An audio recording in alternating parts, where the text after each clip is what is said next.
Hello everyone, welcome to the college classes. आज हम करेंगे semester second perspective on public administration, यानी कि जिसका नाम है हमारा लोक प्रशासन पर दृष्टिकोण की यूनिट 2। फर्स्ट हमने कर ली थी, आई होप आप सबने देख ली होगी।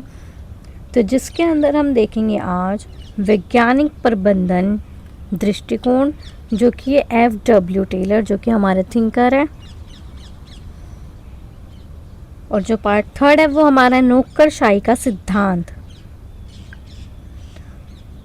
जो पार्ट फोर्थ है वो मानव संबंधित सिद्धांत, जो कि एल्टन म्यो ने दिया है। और फिर है हमारा तार्किक निर्णय निर्माण, यानी जो कि हर्बर्ट साइमन ने दिया है।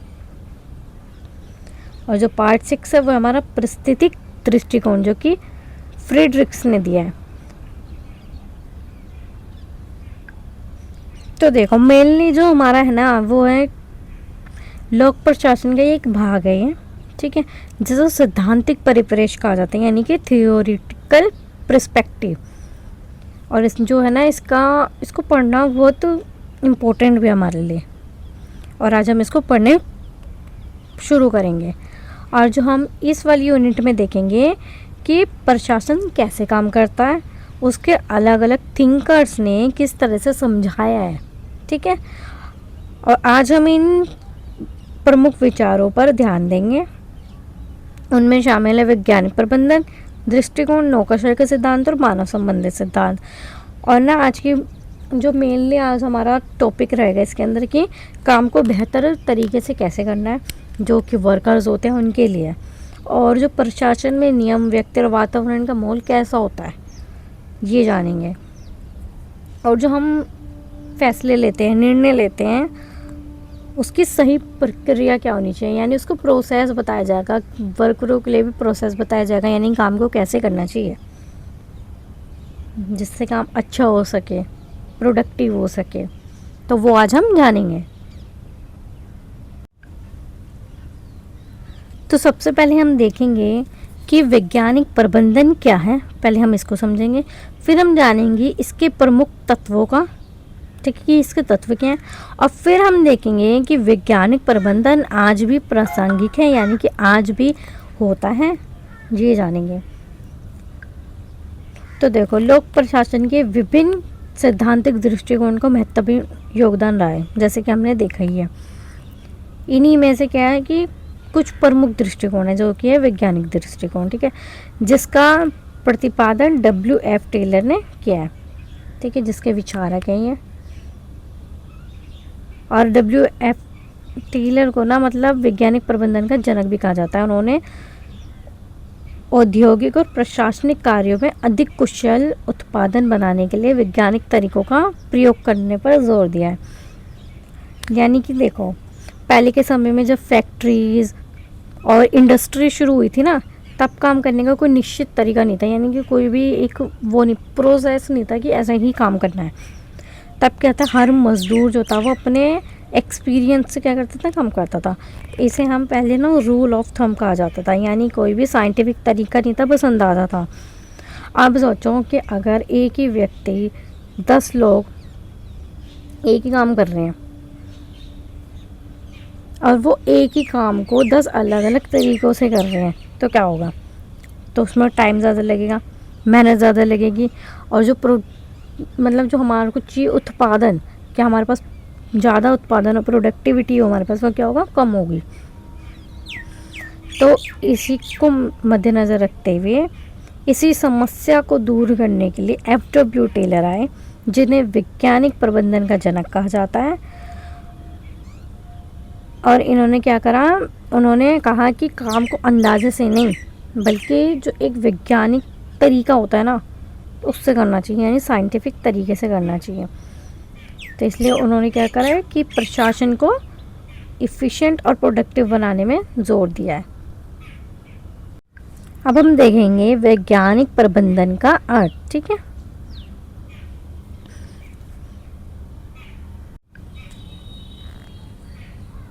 तो वैज्ञानिक प्रबंधन का अर्थ होता है कि काम को स्टडी करके, उसको टेस्ट करके, उससे एनालाइज करके जो सबसे अच्छा तरीका निकले, जिससे कम टाइम में ज़्यादा काम हो सके और जिसमें मेहनत भी कम लगे, उसको one of the best way बोला जाता है। ठीक है, अब टेलर ने इसको लागू करने के लिए कुछ महत्वपूर्ण तत्व दिए हैं, ठीक है, जिन्हें अब हम एक एक करके समझेंगे। तो ये हमारे वैज्ञानिक प्रबंधन के प्रमुख तत्व। तो इसमें हम देखेंगे टेलर ने वैज्ञानिक प्रबंधन को लागू करने के लिए कुछ प्रमुख तत्व दिए, यानी एलिमेंट्स बताए हैं, जिन्हें हम अब अच्छे से समझेंगे। तो सबसे पहला है जिसमें हमारा कार्य का वैज्ञानिक अध्ययन, यानी साइंटिफिक स्टडी ऑफ वर्क, यानी कि इसका मतलब है कि हर काम को ध्यान से ऑब्जर्व करके किया जाए, देखा जाए कि उसे करने का सबसे अच्छा तरीका क्या है। जैसे अगर कोई मज़दूर मशीन चला रहा है, ठीक है, तो हम ये देखेंगे कि वो किस तरह चलाता है, क्या इससे बेहतर भी तरीका हो सकता है उसको चलाने का। तो वो इस चीज़ पर जोर देते थे और वो ऑब्जर्व करते थे कि कौन कैसे काम कर रहा है। सेकंड है हमारा समय की गति और अध्ययन, टाइम एंड मोशन स्टडी। इसका मतलब है कि इसमें ये देखा जाता था कि किसी काम को करने में कितना टाइम लग रहा है, कौन कौन सी जो मतलब बीच में जो गतिविधियाँ हैं वो बेकार है। अब जैसे कि कोई भी पर्सन है, ठीक है, वो काम कर रहा है या वो मज़दूर है और वो उस काम को मतलब आराम से चल के आ रहा है, ठीक है, जिसमें वो बहुत ज़्यादा स्टेप ले रहा है, जो कि वो 10 स्टेप ले रहा है, ठीक है। हमने इसका एक उदाहरण भी ले रखा है, ये मतलब ये एग्जाम्पल के तौर पर हम ले सकते हैं कि कोई व्यक्ति है वो चल रहा है, ठीक है, मज़दूर है वो, और वो बहुत आराम से चल के आ रहा है, जिसमें वो 10 स्टेप्स में काम करता है। तो हम उसे ये देखेंगे कि वो 6 स्टेप में कैसे कंप्लीट हो जाए काम फटाफट। इस पे जो टेलर था वो जोर देते थे कि इसको कम कर दें हम। नेक्स्ट है हमारा मानकीकरण। तो इसका मतलब है कि सभी चीज़ें एक जैसी हों, ठीक है, जैसे टूल्स, मशीन, प्रोसेस, यानी कि जितने भी लोग हैं वो सेम ही प्रोसेस से काम करें, सबके पास टूल हो, मशीन हो, ताकि इससे क्या होगा कि जो हर कोई है ना एक तरीके से काम करेगा और कन्फ्यूजन इससे क्रिएट नहीं होती है। अब कार्य का विभाजन, यानी कि कार्य को छोटे छोटे हिस्सों में बांटा जाता है, यानी काम को छोटे छोटे हिस्सों में बांट दिया जाता है और हर व्यक्ति को एक स्पेसिफिक काम दिया जाता है, ठीक है। अब हर व्यक्ति को पता है कि हाँ मुझे बस इसको अलग ही रखना है इस काम को, या मुझे सिर्फ इसमें क्लीनिंग ही करनी है, तो उसको ये पता है कि बस मुझे क्लीनिंग ही करनी है और कुछ काम नहीं करना, ठीक है। काम को छोटे छोटे हिस्सों में बांट दिए, स्पेसिफिक पर्सन को दे दिए एक काम। अब जैसे हर एक व्यक्ति सिर्फ कटिंग ही करेगा, ठीक है, दूसरा व्यक्ति क्या करेगा, उसको असेंबल करेगा। इससे क्या होता है, काम जल्दी होता है, सही तरीके से होता है और इसकी लाभ भी है। देखो इससे क्या है, विशेषता बढ़ेगी और कार्य तेजी से होगा। अब हमारा वैज्ञानिक चयन और प्रशिक्षण, यानी साइंटिफिक सिलेक्शन एंड ट्रेनिंग। तो इसका मतलब है कि सही व्यक्ति को सही काम दिया जाए और उसे प्रॉपर ट्रेनिंग दी जाए, जिससे यानी कि देखो जब व्यक्ति को वो काम अच्छे से आता होगा, अब किसी व्यक्ति को मशीन चलानी नहीं आती और उसको सिर्फ मशीन का काम दिया जाए तो क्या होगा, ना वो काम कर पाएगा और उससे टाइम भी वेस्ट होता है। तो इसलिए सिर्फ उसको पहले ट्रेनिंग दी जाए अच्छे से काम की, फिर वो उसको काम पे रखा जाए। जैसे क्या होता है, उसको मशीन चलानी आती है तो वो मशीन ही चलाएगा और जिसको सिर्फ कटिंग आती है वो कटिंग ही करेगा, इस तरीके से। और इसको रखने का क्या मतलब था ये वाले प्रशिक्षण को, कि right person for the right job. अब है जैसे हमारा प्रोत्साहन प्रणाली, इंसेंटिव सिस्टम। तो देखो हम लोग भी वर्क करते हैं, कहीं पे भी वर्क करता है, कोई भी ऑफिस हो तो वहाँ पे क्या होता है, इंसेंटिव मिलता है। वो क्यों मिलता है, ताकि हमारा काम करने में और भी मन लगे, हम और अच्छा काम करें और ज़्यादा उनको प्रोडक्टिविटी दे सके, उनका उत्पादन दे सके। तो इससे क्या होता है, हमारे को इंसेंटिव मिलता है। तो उसी तरीके से टेलर ने यहाँ पे सोचा कि इसमें जो ज़्यादा काम करता है उससे ज़्यादा पैसा मिलता है, इससे वर्कर क्या होता है, मोटिवेट होता है और वो ज़्यादा मेहनत करते हैं। तो इसलिए टेलर ने सोचा कि इससे लोग ज़्यादा काम करेंगे और इससे उत्पादन भी बढ़ता है। सातवां है हमारा जैसे मानसिक क्रांति, यानी कि टेलर ने कहा कि मानसिक और मजदूर, ठीक है, जो मतलब मालिक होते हैं, जो ओनर्स होते हैं ऑफिस में या जहाँ के भी, वो क्या करेंगे, वहाँ पे झगड़ा नहीं होना चाहिए दोनों के बीच, जैसे ओनर और जो वर्कर्स हैं उनके बीच झगड़ा नहीं होना चाहिए। उससे क्या होता है कि बीच में ट्रस्ट इश्यूज बढ़ जाते हैं और वो जो वर्कर होते हैं वो भी काम अच्छे से नहीं करते, और जो ओनर होता है वो भी वर्करों से अच्छे से बात नहीं करते, उनके पैसे टाइम पे नहीं देते। तो ये वाली चीज़ें नहीं होनी चाहिए, दोनों में झगड़ा होता है तो उससे लोग मिलकर काम करना चाहिए, बल्कि उन्हें मिलकर काम करना चाहिए, अच्छे से रहना चाहिए, ये बताया गया है, जो कि है मेंटल रेगुलेशन। 8th है हमारा प्रबंधन और श्रमिकों के बीच सहयोग, यानी कि मैनेजमेंट और वर्कर के बीच कोऑपरेशन होना चाहिए, ठीक है। दोनों का क्या है, एक ही वो होना चाहिए उस टाइम पे कि उत्पादन बढ़ाना है आपको, उत्पादन को किसी भी तरीके से बस बढ़ाना है, ये इनकी सोच होनी चाहिए, किसके, वर्कर और जो वहाँ पे ओनर है उसकी। अब हम देखेंगे वैज्ञानिक प्रबंधन के लाभ। तो देखो वैज्ञानिक प्रबंधन से क्या होगा, उत्पादन में वृद्धि होएगी, है ना, कार्य में इफिशिएंसी आएगी, समय और संसाधनों की बचत, यानी देखो टाइम भी कम लगेगा और टाइम बचेगा, ठीक है। जो श्रमिक है, जो मजदूर है, वो बेहतर उपयोग करेंगे, संगठनों में अनुशासन और व्यवस्था बनी रहेगी। तो देखो इसकी कुछ क्रिटिसिजम्स भी है, यानी इसकी कुछ सीमाएं भी है। मानव भावना को नज़रअंदाज कर देता है ना, मतलब बिल्कुल ही मशीन बना दिया है कि हाँ भाई काम नहीं करना है। जो मजदूर होते थे उसको मशीन की तरह काम करना, कार्य में एक रसता आती है और रचनात्मक काम होती है, यानी कि इसमें क्या होती है, क्रिएटिविटी कम हो जाती है और काम बोरिंग हो जाता है कि हाँ बस लगे रहो तुम अपने ही काम में।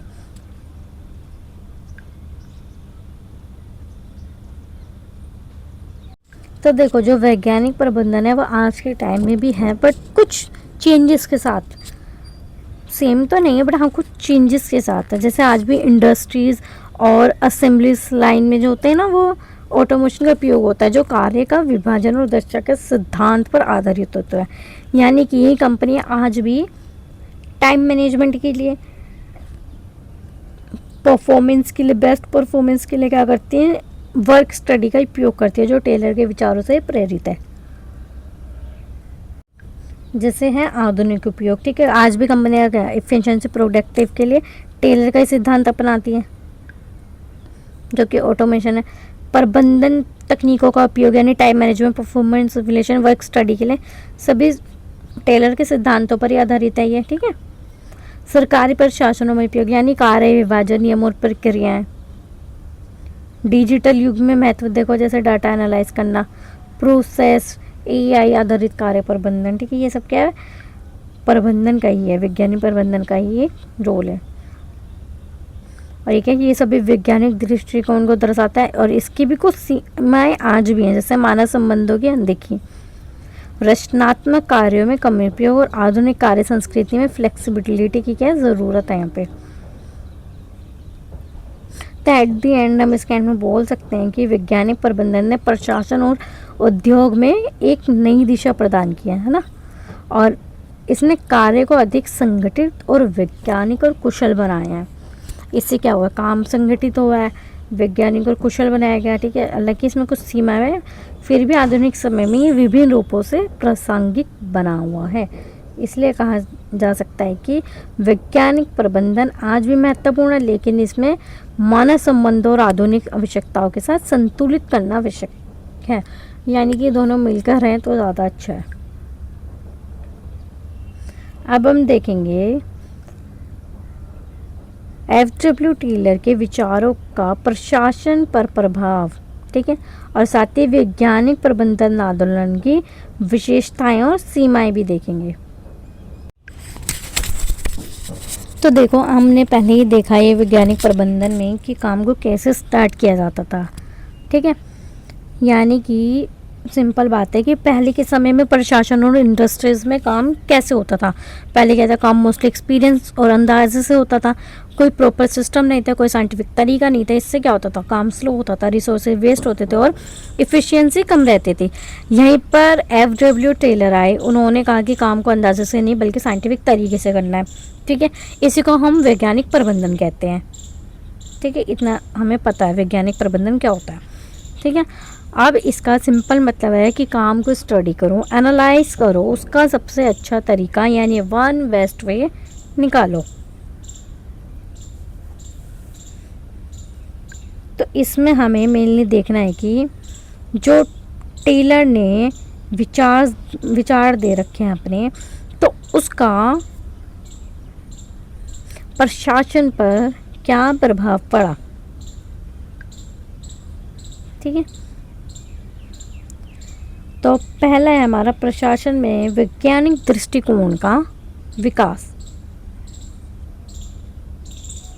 तो इसका मतलब है पहले डिसीजन जो थे ना, वो सिर्फ ऐसा होता था, हाँ ठीक है मान लिए जाते थे, ओके हाँ ये इतना ही है, गैसेस पर डिपेंडेंट होते थे। लेकिन अब क्या, डाटा है हमारे पास, डाटा है, हम एनालाइज करते हैं, हम लॉजिक के आधार पर होने लगे हैं।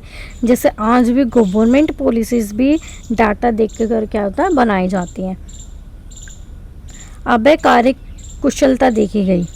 कार्य कुशलता का मतलब है एफिशिएंसीज थी ना, उस पर जोर बढ़ा। अब जो ऑर्गेनाइजेशन होती है ना, हर ऑर्गेनाइजेशन का एक एम है, कम समय ज़्यादा काम। जैसे कि सरकारी दफ्तरों में, ठीक है, गवर्नमेंट ऑफिस में क्या होती है, डेडलाइन दी जाती है काम को करने की। अब है कार्य विभाजन यानी डिवीज़न ऑफ वर्क, यानी कि अब काम को अलग अलग हिस्सों में बांट दिया जाता है। जैसे कि एक डिपार्टमेंट अकाउंट देखता है, दूसरा HR, तीसरा एडमिनिस्ट्रेशन। इससे क्या होता है, स्पेशलाइजेशन बढ़ती है और काम जल्दी होता है। ये हमने देखा था अभी भी और ये वही है, बस इसको थोड़ा सा चेंज करके दिखाया गया कि प्रभाव है। ठीक है, अब है मानकीकरण, यानी कि अब हर काम को एक फिक्स्ड रूल प्रोसेस से होता है। जैसे कि स्टैंडर्ड ऑपरेटिंग प्रोड्यूसर यानी SOP फॉलो किया जाता है, इसमें कन्फ्यूजन कम होती है। अब है वैज्ञानिक चयन और प्रशिक्षण, यानी कि अब एम्प्लॉयज़ को उनकी एबिलिटी के अनुसार जॉब दी जाती है, ट्रेनिंग दी जाती है, right person for the right job दी जाती है इसमें। अब 6th है हमारा समय प्रबंधन और कार्य अध्ययन।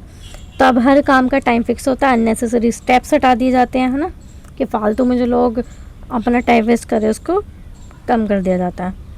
अब है प्रोत्साहन प्रणाली, यानी कि इंसेंटिव। जैसे हमें पता ही है, अब जो अच्छा काम करता है उसको बोनस, प्रमोशन, ज़्यादा सैलरी मिलती है।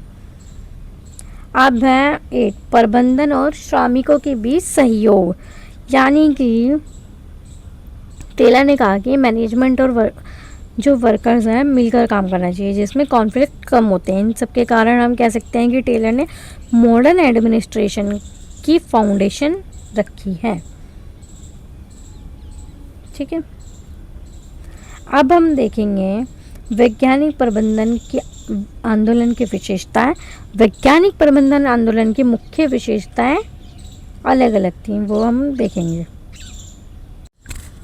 तो जिसमें सबसे पहला है वैज्ञानिक पद्धति का उपयोग, यानी कि साइंटिफिक मेथड का यूज़, मतलब हर काम को रिसर्च और एनालाइज के आधार पर करना इसमें होता है।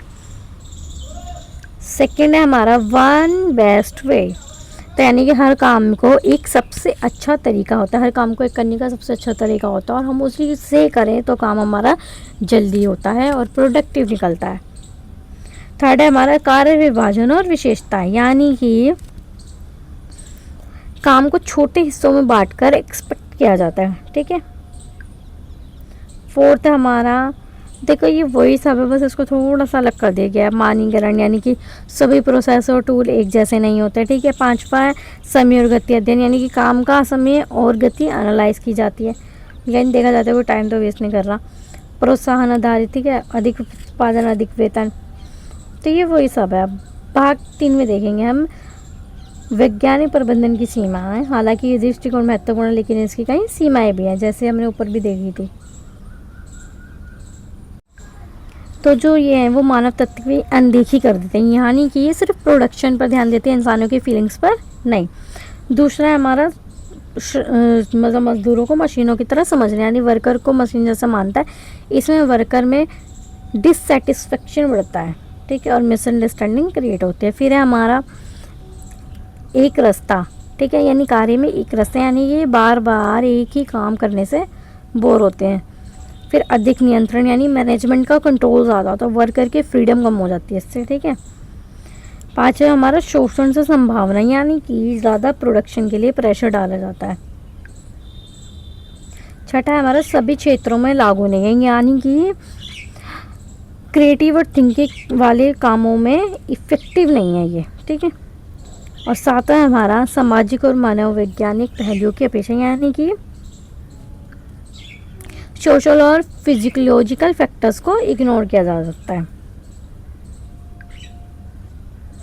एट द एंड हम एंड में बोल सकते हैं कि F.W. टेलर ने काम करने का तरीका पूरी तरह बदल दिया, है ना। एडमिनिस्ट्रेशन को साइंटिफिक और सिस्टमैटिक और एफिशिएंट बनाया। आज भी उनके आइडियाज़ जो हैं वो ख़त्म नहीं हुए, बल्कि मॉडर्न फॉर्म में यूज़ हो रहे हैं। लेकिन आज के समय में हमें ह्यूमन रिलेशन, क्रिएटिव और फ्लेक्सिबिलिटी को भी साथ में जोड़ना पड़ता है। इसलिए टेलर का वैज्ञानिक प्रबंध प्रशासन का विकास में एक महत्वपूर्ण मील का पत्थर है, जिसे आधुनिक ज़रूरतों के अनुसार संतुलित करके अपनाना चाहिए, ठीक है। अब हम देखेंगे वेबर के आदर्श प्रकार, ठीक है, और नौकरशाही के गुण और दोष। मैक्स वेबर के नौकरशाही सिद्धांत की व्याख्या भी देखेंगे और आधुनिक प्रशासन में वेबर के सिद्धांतों की प्रासंगिकता को भी देखेंगे।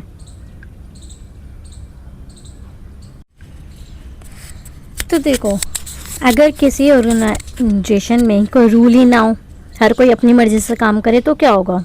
बिल्कुल कन्फ्यूजन होगी, डिले होगा, अनफेयरनेस होएगी। यही प्रॉब्लम पहले के समय में क्या थी? प्रशासन में थी। तो इसी समस्या को दूर करने के लिए समाजशास्त्री मैक्स वेबर ने नौकरशाही का सिद्धांत दिया था, ठीक है। उन्होंने कहा कि प्रशासन को चलाने के लिए एक ऐसा सिस्टम होना चाहिए जो रूल पर आधारित हो और जो ऑर्गेनाइज्ड हो और जो सबके साथ समान व्यवहार करे। इसी को उन्होंने आइडियल टाइप नौकरशाही सिद्धांत कहा, ठीक है। अब आइडियल टाइप का मतलब होता है कि यहाँ कोई रियल सिस्टम नहीं है, बल्कि एक परफेक्ट मॉडल है, ठीक है, जिससे हम कंपेयर करके देख सकते हैं कि असली प्रशासन कितना सही काम कर रहा है, ठीक है।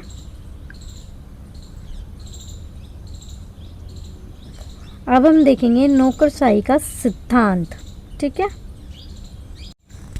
तो वेबर के अनुसार जो सिद्धांत है, जो नौकरशाही एक ऐसी प्रशासनिक संरचना है जो लीगल रिलेशन अथॉरिटी पर आधारित होती है।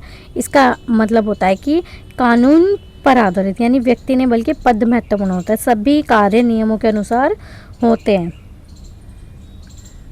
तो अब हमारा जैसे पारंपरिक अधिकार, यानी कि देखो जो परंपरा पर आधारित होता है, ये वैसे काम है, इसमें लोग आज्ञा मानते हैं क्योंकि ये हमेशा से चला आ रहा है, जैसे राजा और जमींदार लोग करते थे। इसमें क्या है? परिवर्तन जो है वो धीमा है।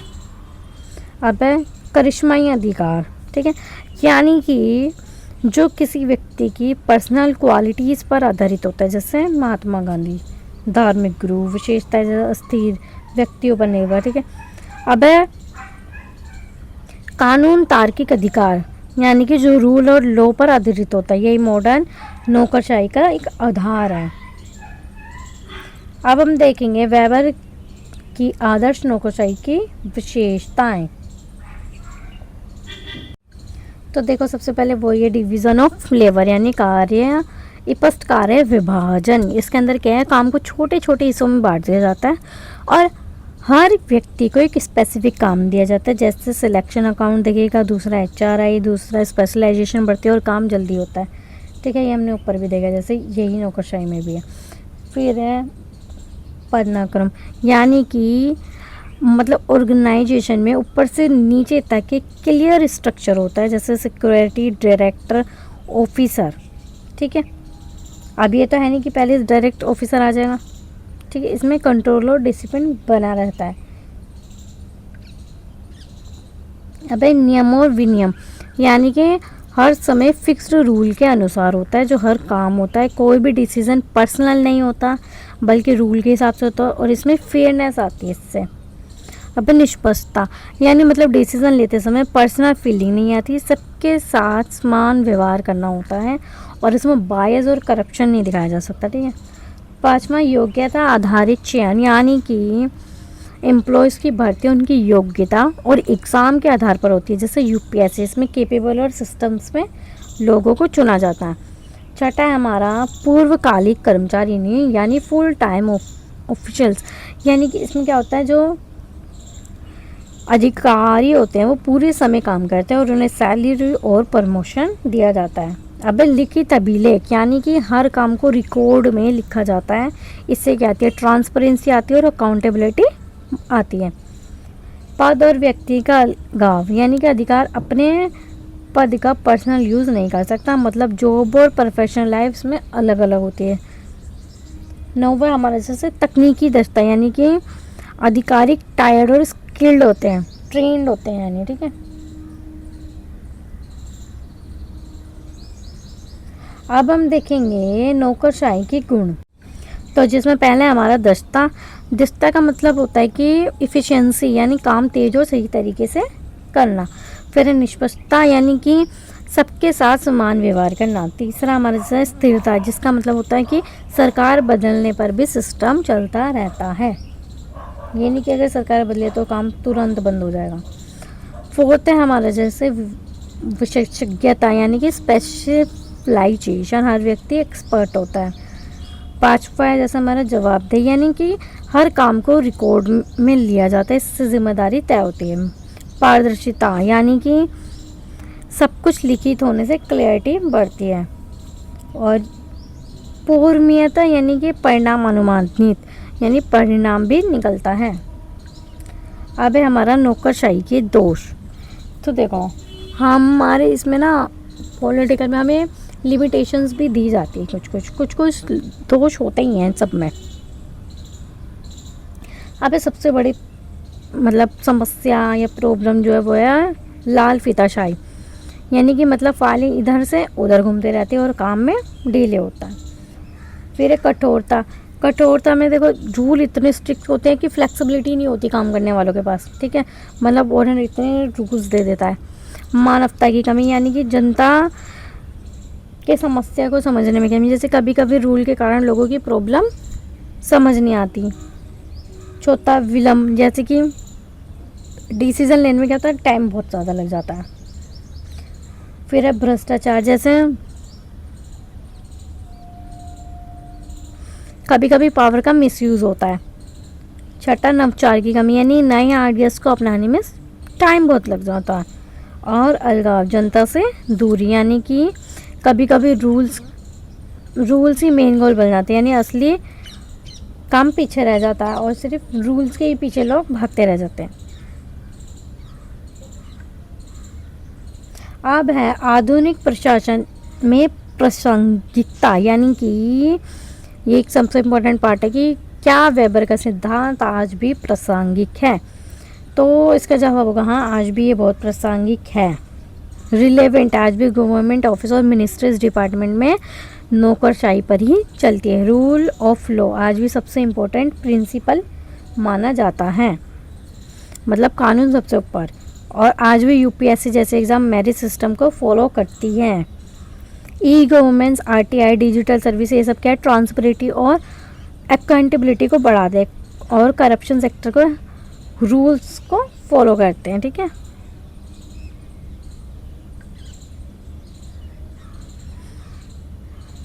तो देखो इसके भी कुछ चैलेंज है, यानी कि इसकी भी कुछ प्रॉब्लम्स है, जैसे कि आज का टाइम में भी फ्लेक्सिबिलिटी नहीं है। इन्वॉल्व रिलेशन, ह्यूमन रिलेशन का बहुत ज़्यादा इम्पोर्टेंट हो गया है, इसलिए स्ट्रिक्ट नौकरशाही हमेशा इफ़ेक्टिव नहीं रहती, यानी कि अगर तुम ज़्यादा ही रूल्स करोगे तो काम अच्छा नहीं होने वाला। एट द एंड हमने नौकरशाही के सिद्धांत को पूरा समझाया है।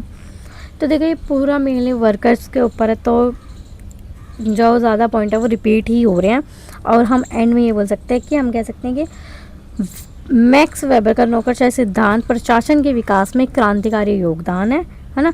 इसने सिस्टम को ऑर्गेनाइज्ड, रूल बेस्ड और इफ़िशिएंट बनाया। हालांकि इसमें कुछ कमियां भी है, जैसे लयालफिताशाही, लेकिन आज भी क्या है, इसका महत्व बना हुआ है।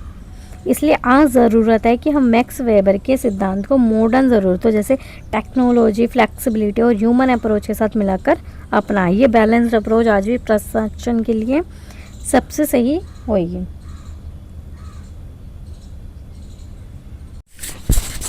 तो अब हम देखेंगे मानव संबंध सिद्धांत की व्याख्या और हाथ ऑन एक्सपेरिमेंट। ठीक है, तो सबसे पहले एक सिंपल है, देखो एक सिंपल सी बात है कि अगर किसी ऑफिस में सब कुछ परफेक्ट हो, मशीनें अच्छी हो, रूल्स क्लियर हो, सैलरी भी मिल रही हो, फिर भी अगर एम्प्लॉयज़ जो हैं वो खुश नहीं है, तो क्या होगा? काम ठीक से नहीं होगा। यही बात है ह्यूमन रिलेशंस थ्योरी समझाती है। पहले टेलर जैसे थिंकर कहते थे कि आदमी सिर्फ पैसे के लिए काम करता है, लेकिन बाद में समझ आया कि इंसान सिर्फ इकोनॉमिक नहीं बल्कि सोशल और इमोशनल भी होते हैं। यहीं से ह्यूमन रिलेशन थ्योरी शुरू हुई। ठीक है, इसका मतलब है ऑर्गेनाइजेशन में काम सिर्फ मशीन और रूल से नहीं चलता, बल्कि मानवीय संबंध, भावनाएं और मोटिवेशन और कम्युनिकेशन भी उतने ही ज़रूरी है। ठीक है, अब देखो मानव संबंध का सिद्धांत, अर्थ। मानव संबंध का सिद्धांत एक ऐसा दृष्टिकोण है जो संगठन में मानवीय संबंध, भावनाओं और प्रेरणा को महसूस करता है, महत्व देता है ये। अब हम देखेंगे मानव संबंध सिद्धांत की कुछ विशेषताएं, जिसमें सबसे पहली हमारी मानव तत्व पर जोर, यानी कि मतलब एम्प्लॉयज़ की फीलिंग, ज़रूरतें और सेटिस्फेक्शन बहुत इंपॉर्टेंट है। अगर वर्कर खुश नहीं है तो वो काम ज़्यादा अच्छा नहीं करेंगे। सेकेंड है जैसे हमारा सामाजिक प्राणी के रूप में कर्मचारी, यानी कि कर्मचारी एक सोशल बीइंग है, यानी कि सिर्फ वो पैसे कमाने के लिए नहीं बल्कि रिस्पेक्ट, रिलेशन और ये सब भी चाहता है। फिर अनौपचारिक संगठन, यानी कि हर ऑफिस में कुछ ग्रुप्स बन जाते हैं, दोस्ती वाले, है ना, फ्रेंड्स बन जाते हैं। ये ग्रुप्स काम को बहुत इन्फ्लुएंस करते हैं एक दूसरे से, है ना। फोर्थ है हमारा संरचना, यानी कम्युनिकेशन का महत्व। अगर बॉस और एम्प्लॉयज़ के बीच में कम्युनिकेशन होगा तो क्या होती है, गलतफहमी नहीं होती, मिसअंडरस्टैंडिंग क्रिएट नहीं होती है। अब है प्रेरणा, मोटिवेशन, यानी कि एम्प्लॉयज़ को सिर्फ सैलरी से नहीं बल्कि अप्रिशिएशंस भी चाहिए, रिस्पेक्ट चाहिए, पार्टिसिपेशन भी चाहिए और मोटिवेशन भी चाहिए। अब है नेतृत्व, यानी कि लीडरशिप। अच्छा लीडर वही है जो एम्प्लॉयज़ की प्रॉब्लम समझे और डेमोक्रेटिक स्टाइल अपनाए।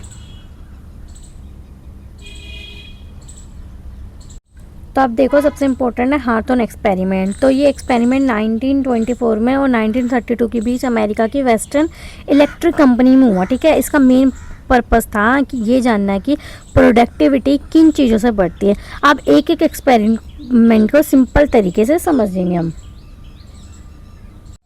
जिसमें पहला है हमारा एलिमिनेशन। ठीक है, जिसका मतलब है कि इसमें वर्क प्लेस में लाइट को कम ज़्यादा किया जाए।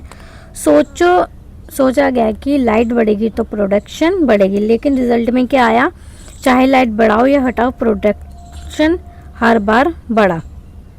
ठीक है, इससे क्या पता चला कि प्रोडक्शन सिर्फ फिजिकल फैक्टर्स पर डिपेंड नहीं करता। फिर है हमारा जैसे रियली असेंबली टेस्ट रूम। कुछ वर्कर्स, महिला को अलग रूम में रखा गया, उन्हें बेहतर फैसिलिटीज़ भी दी गई, प्रोडक्शन लगातार बढ़ता गया, जिसका रिजल्ट ये निकला क्योंकि उन्हें अटेंशन मिला, अच्छा एनवायरनमेंट मिला और रिलेशंस बेहतर हुए उन लोगों के अंदर। अब हैं इंटरव्यूइंग प्रोग्राम, यानी कि एम्प्लॉयज़ ने उनकी प्रॉब्लम्स पूछी गई, एम्प्लॉयज़ से उनकी प्रॉब्लम पूछी गई, तो रिज़ल्ट क्या है, वर्कर खुश और उनका मोरल बढ़ा। सिर्फ सुन लेना भी एक बहुत बड़ा फैक्टर मान लिया जाता है ना। फिर है हमारा बैंक राइविंग ऑब्जर्वेशन रूम। इसमें वर्कर को ग्रुप में रखा गया है, जिसका रिजल्ट क्या निकला, वर्कर्स ने खुद की प्रोडक्शन लिमिट कर ली। क्यों? क्योंकि ग्रुप प्रेशर था, और अगर कोई ज़्यादा काम करता तो बाकियों से रोकते। इससे पता चलता है कि इनफॉर्मल ग्रुप बहुत पावरफुल होते हैं। तो इन एक्सपेरिमेंट से कुछ इंपॉर्टेंट कंक्लूजन निकलते हैं, जैसे सोशल फिजिकोलॉजी फैक्टर्स बहुत इंपॉर्टेंट है, इनफॉर्मल ग्रुप्स काम को इन्फ्लुएंस करते हैं, और अटेंशन जो होती है प्रोडक्टिविटी बढ़ाती है। तो एट द एंड कहा जा सकता है कि ह्यूमन रिलेशन थ्योरी का महत्व है कि पहले प्रोडक्टिव, क्योंकि एम्प्लॉयज़ खुश हो जाते हैं, अच्छा काम करते हैं, वर्क एनवायरनमेंट बढ़ता है, इससे हो गया।